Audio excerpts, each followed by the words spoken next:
இலங்கை மற்றும் பாகிஸ்தான் அணிகளுக்கு இடையிலான கிரிக்கெட் போட்டித் தொடரானது தொடர்ந்து நடைபெறுமா? ஜிம்பாப்வே இலங்கை பாகிஸ்தான் அணிகள் விளையாடுகின்ற போட்டித் தொடரானது என்ன நடக்கப் போகின்றது என்ற பாரிய சர்ச்சை ஒன்று உருவாக்கி இருக்கின்றது. இலங்கை கிரிக்கெட்டின் அறிவிப்பானது இன்று காலையிலேயே வெளிவந்திருக்கின்றது.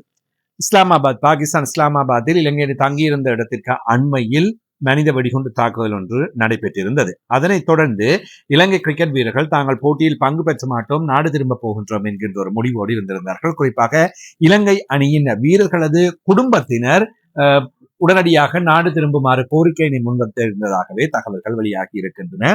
வீரர்களும் அதை மேற்கோள் காட்டியே கூறியிருந்தார்கள். இதன் அடிப்படையில் நேற்றைய தினம் முதல் இலங்கை கிரிக்கெட் கட்டுப்பாடு சபை அல்லது ஸ்ரீலங்கா கிரிக்கெட் மற்றும் பாகிஸ்தான் கிரிக்கெட் கட்டுப்பாடு சபை ஆகியவற்றிற்கு இடையில் தொடர்ச்சியான பேச்சுவார்த்தைகள் நடைபெற்று வந்தன. இதனைத் தொடர்ந்து பாகிஸ்தானில் இருக்கின்ற பாகிஸ்தானுக்கான இலங்கை தூதுவரும் நேரடியாக பாகிஸ்தான் அதிகாரிகளோடு பேச்சுக்களை நடத்தியிருந்தார். அதே போன்று பாகிஸ்தான் கிரிக்கெட் கட்டுப்பாடு சபையின் தலைவர் தான் பாகிஸ்தானின் உள்துறை அமைச்சர் என்பதும் உங்களுக்கு தெரியும். எனவே அவர் நேரடியாக நேற்று இரவு பொழுது பாகிஸ்தானில் ஸ்ரீலங்கா கிரிக்கெட் வீரர்கள், இலங்கை கிரிக்கெட் அணியின் வீரர்கள் தங்கி இருக்கின்ற இடத்திற்கு நேரடியாக சென்று அங்கே பேச்சுவார்த்தைகளில் ஈடுபட்டிருந்தார். அதாவது பாகிஸ்தானின் உயரிய அரசியல்வாதிகளுக்கு வழங்கப்படக்கூடிய அதே அளவிலான பாதுகாப்பு ஸ்ரீலங்கா கிரிக்கெட் அணியின் வீரர்களுக்கு வழங்கப்பட்டிருப்பதாகவும், பாதுகாப்பு தொடர்பில் நீங்கள் பயப்பட தேவையில்லை, எந்த விதமான அச்சுறுத்தல்களும் இலங்கை கிரிக்கெட் அணிக்கு இல்லை என்பதையும் உறுதியாக கூறியிருந்தார். அதனைத் தொடர்ந்து ஓரளவு இப்பொழுது விருப்பம் தெரிவித்திருக்கின்றது ஸ்ரீலங்கா கிரிக்கெட் அணி என்று சொல்லப்பட்டாலும் கூட, இன்னும் ஒரு பக்கமாக கிரிக்கெட் இணையதளத்தின் செய்தியின் அடிப்படையில் கிட்டத்தட்ட ஸ்ரீலங்கா கிரிக்கெட்டினால் இலங்கை கிரிக்கெட் அணி வீரர்கள் ஓரளவு எச்சரிக்கை செய்யப்பட்டிருப்பதற்கான தகவல் ஒன்றும் வெளியாகி இருக்கின்றது. அதாவது எந்த வீரர்களும் நாடு திரும்பக்கூடாது, அவ்வாறு நாடு திரும்பினால் அவர்களுக்கு எதிராக நடவடிக்கை எடுக்கப்படும், அவர்களுக்கு எதிராக அவர்கள் விசாரணைகள் நடத்தப்பட்டு அல்லது ஆய்வுகள் செய்யப்பட்டு அதன் அடிப்படையில் ஏதாவது நடவடிக்கைகள் அவர்களுக்கு எதிராக எடுக்கப்படும் என்ற ஒரு எச்சரிக்கை வழங்கப்பட்டிருப்பதாக கிரிக்கெட் இணையதளம் செய்தி வெளியிட்டிருக்கின்றது. எனவே ஸ்ரீலங்கா கிரிக்கெட் இன்றைய தினம் அறிவித்திருக்கின்றதன்படி ஸ்ரீலங்கா கிரிக்கெட்டின் உயர் அதிகாரிகளுக்கும் பாகிஸ்தான் கிரிக்கெட் கட்டுப்பாடு சபையின் அதிகாரிகளுக்கும் இடையில் பேச்சுவார்த்தைகள் நடைபெற்றிருக்கின்றன. அந்த பேச்சுவார்த்தைகளின் அடிப்படையிலும் பாகிஸ்தானுக்கான இலங்கை தூதுவர் நேரடியாக சென்று பாதுகாப்பு ஏற்பாடுகளை பார்வையிட்டதன் அடிப்படையிலும் பாதுகாப்பு ஏற்பாடுகள் திருப்திகரமானதாக அமைந்திருக்கின்றது. அதன் காரணமாக இலங்கை கிரிக்கெட் வீரர்கள் பயப்பட தேவையில்லை, தொடர்ந்து அங்கே போட்டிகளில் விளையாட முடியும் என்ற அறிவிப்பினையும் வழங்கி இருக்கின்றார்கள். இதனைத் தொடர்ந்து இந்த பேச்சுவார்த்தைகளின் பின்னர் இப்பொழுது இன்றைய தினம் நடைபெறுவதாக இருந்த போட்டி, அதாவது 13ஆம் தேதி நடைபெறுவதாக இருந்த போட்டி நாளைய தினம் 14ஆம் தேதிக்கு இப்பொழுது மாற்றம் செய்யப்பட்டிருக்கின்றது. இலங்கை மற்றும் பாகிஸ்தான் அணிகளுக்கு இடையிலான போட்டி இன்றைய தினம் நடைபெற மாட்டாது என்பது உறுதி செய்யப்பட்டிருக்கின்றது. நாளைய தினம் 14ஆம் தேதி இரண்டாவது ஒரு நாள் சர்வதேச போட்டியும், 15ஆம் தேதி நடைபெறவிருந்த போட்டியானது 16ஆம் தேதிக்கு மாற்றம் செய்யப்பட்டிருப்பதாகவும் இப்பொழுது ஸ்ரீலங்கா கிரிக்கெட்டும் உத்தியோகபூர்வமாக அறிவிப்பினை வழங்கியிருக்கின்றது.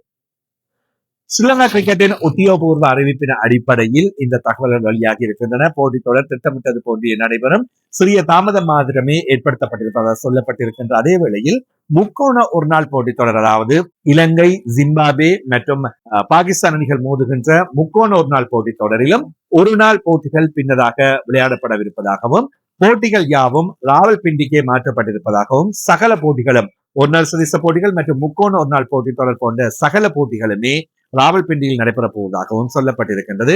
மறுபுறத்தில் முக்கோண ஒரு நாள் போட்டித் தொடரில் பங்கு பெற்றவிருக்கின்ற ஜிம்பாப்வே அணி இந்த தொடரில் பங்கு பெற்றுவதா அல்லது இத்தொடர்பிலான தங்களுடைய அக்கறையினை இன்னும் வெளிப்படுத்தப்படவில்லை.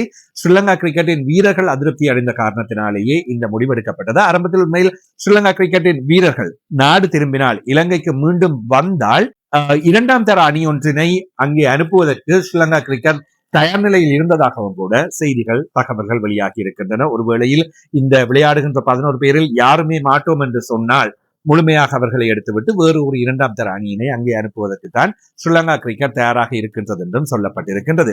எது எப்படி இருந்தாலும் இப்பொழுது போட்டிகளில் தினங்களில் மாற்றங்கள் செய்யப்பட்டிருக்கின்றன. அங்கே இருக்கின்ற வீரர்கள் இப்பொழுது சம்மதம் தெரிவித்திருக்கின்றார்கள். எனவே பாகிஸ்தானின் உள்துறை அமைச்சரும் பாகிஸ்தான் கிரிக்கெட் கட்டுப்பாடு சபையின் தலைவரும் நேரடியாக சென்று அவர்களை சமாதானப்படுத்தி பேச்சுவார்த்தைகளில் ஈடுபட்டு பூரணமாக திருப்தி அடைந்ததன் பின்னரே அவர்கள் அங்கே தங்கி இருப்பதற்கு விருப்பம் தெரிவித்திருக்கின்றார்கள். எனவே 2009ஆம் ஆண்டு ஸ்ரீலங்கா கிரிக்கெட் என்றதும் அதுதான் ஞாபகத்திற்கு வரும். 2009ஆம் ஆண்டில் இலங்கை கிரிக்கெட் அணி மீது குறிவைத்து தீவிரவாத தாக்குதல் நடத்தப்பட்டது. மயிரிழையில் உயிர் தப்பி இலங்கை கிரிக்கெட் அணி நாடு வந்து சேர்ந்தது. அதிலும் 5 பேருக்கு காயம் ஏற்பட்டிருந்தது என்பதும் நீங்கள் அனைவரும் அறிந்தது. எனவே இவ்வாறான இழப்புகள், பாதிப்புகள் ஏதாவது நடைபெற்றால் என்ன செய்வது என்கின்ற பயம், அச்சம் சகலருக்கும் இருக்கத்தான் செய்கின்றது. அதன் அடிப்படையில் தான் ஸ்ரீலங்கா, அதாவது இலங்கை கிரிக்கெட் வீரர்கள் அவ்வாறான முடிவை எடுத்திருப்பார்கள். அவ்வாறு திரும்புவதற்காக விருப்பம் தெரிவித்திருக்கின்றார்கள். அதே போன்று உண்மையில் அவர்கள் அங்கே தங்கியிருக்கின்ற வேளையில் அவர்களுடைய குடும்பத்தினர் இங்கே எவ்வாறு நிம்மதியாக இருக்க முடியும் என்பதும் ஒரு புறம் கேள்வி. மறுபுறத்தில் உங்களுக்கு தெரியும், ஆப்கானிஸ்தான் அணி ஏற்கனவே இந்த முக்கோண ஒரு நாள் போட்டித் தொடரில் பங்கு பெற்றுவதாக இருந்தது. பாகிஸ்தான் மற்றும் ஆப்கானிஸ்தான் அணிகளுக்கு இடையிலான எல்லை ராணுவ சிக்கல்கள், அதன் பின்னர் பாகிஸ்தான் ஆப்கானிஸ்தான் மீது மேற்கொண்ட தாக்குதல், இவற்றின் காரணமாக தாங்கள் பாகிஸ்தானுக்கு செல்ல மாட்டோம் என்பதும், ஆப்கானிஸ்தானின் 3 கிரிக்கெட் வீரர்கள் அந்த தாக்குதலில் கொல்லப்பட்டதும் இதற்கு மிக முக்கியமான காரணமாக அமைந்தது.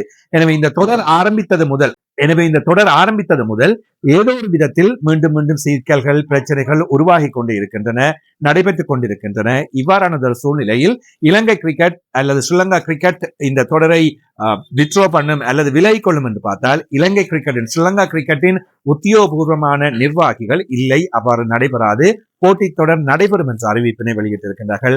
ஸ்ரீலங்கா கிரிக்கெட் வீரர்கள் எவ்வாறு விளையாடப் போகின்றார்கள். இப்பொழுது இன்னும் ஒரு பக்கமான பிரச்சனை ஒன்று வரப்போகின்றது. இவ்வாறான மன அழுத்தம், இவ்வாறான சிக்கல்களுக்கு மத்தியில் இலங்கை அணி அங்கே விளையாடுகின்ற வேளையில் அவர்களால் முழுமையான விளையாட்டு திறனை வழங்க முடியுமா? சரியான பயிற்சிகளை பெற்றுக்கொள்ளக்கூடியதான வாய்ப்புகள் இருக்குமா? ஃபுல் பீஸ் ஆஃப் மைண்ட் என்று சொல்லப்படுகின்ற மன அழுத்தங்கள் இல்லாமல் எவ்வாறு போட்டிகளில் பங்கு பெற்ற முடியும்? இப்படி பல சிக்கல்கள், பிரச்சனைகள் இலங்கை கிரிக்கெட் அணிக்கு இனி இடம்பெறப் போகின்றது. காரணம், மறுபுறத்தில் ஸ்ரீலங்கா கிரிக்கெட்டின், அதாவது அவர்களை யார் அனுப்பி வைத்தார்களோ அவர்களே நீங்கள் திரும்பி வரக்கூடாது போன்ற ஒரு எச்சரிக்கையினை வழங்கி இருக்கின்றார்கள் என்றால், அது உண்மையில் அவர்களுக்கு இன்னும் கொஞ்சம் பாதிப்பை ஏற்படுத்தும். அதாவது எங்களுக்கு சப்போர்ட்டாக இருக்க வேண்டியவர்களே எங்களுக்கு சப்போர்ட்டாக இல்லையோ என்கின்ற ஒரு அச்சம், பயம் அங்கே உருவாகக்கூடிய நிலைமை இருக்கும்.